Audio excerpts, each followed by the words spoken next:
think about my life and I think about adversity and I think about opposition, but for the most part of my life, I've been on this quest to figure out how can I work hard for something and my performance is not based upon the outcome. How can I work and my effort and my motivation and my drive is not based upon what the product will be, but more so based upon me taking pride in what I do.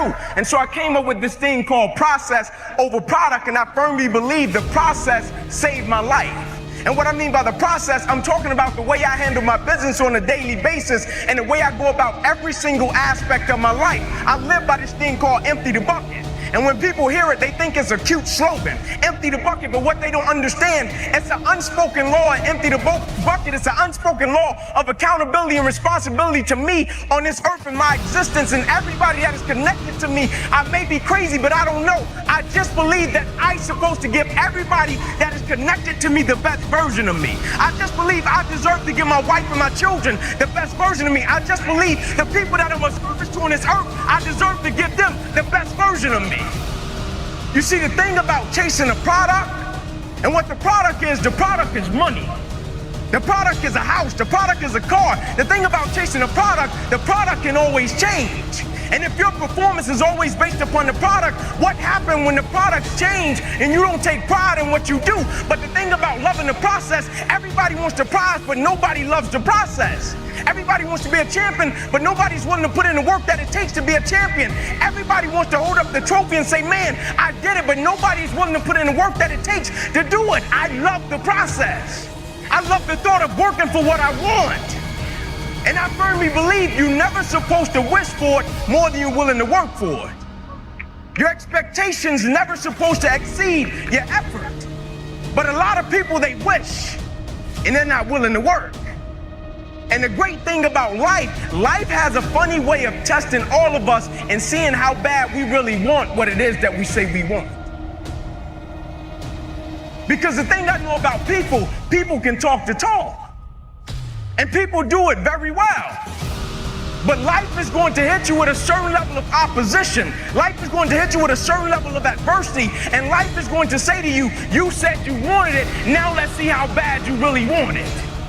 But the great thing about it, if you love the process, when opposition and adversity hits, you will have a way of embracing it and using it, not only for yourself, but you will use it to make everybody that's connected to you stronger, because your vision has to be larger than yourself. If everything that you do is just about you and for your personal gain, something's gonna come up against you that's gonna be a lot tougher than you. And if it's just about you, the moment you hit it, you're gonna quit and give up every time.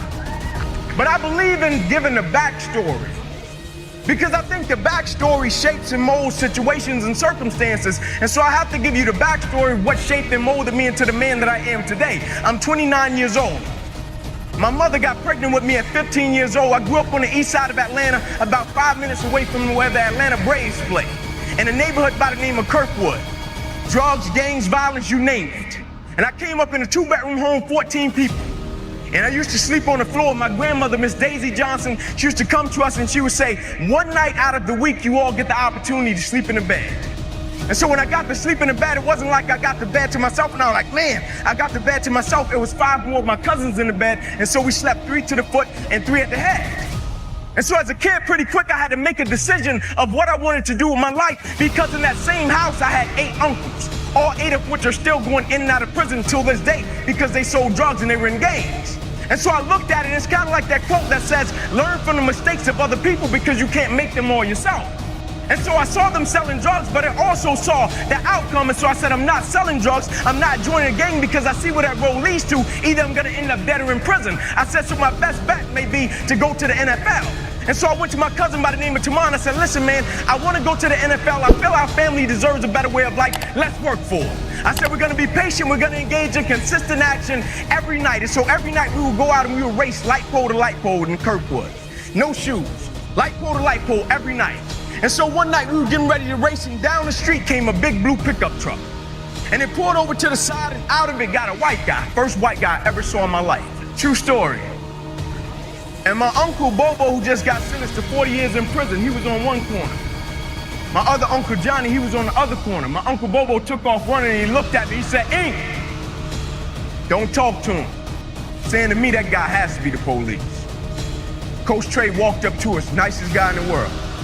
He said, would you kids like to play organized sports? I stepped to the front. I said, yes, sir. He said, go in the house and get your guardian. My uncle JJ was there. I went in the house. I said, Unc, there's a guy outside. He asked me if he'd like to play organized sports. I told him yes. He said, well, I go in the house to get my guardian. I'm coming to get you. Will you please talk to him? My uncle said, sure. My uncle walked outside. Coach Trey said, would you like to sign these kids up for organized sports? My uncle said, yes, sir, but I hate to tell you, we don't have the money. He said, don't worry about the money. You get them to the park and I'll take care of it.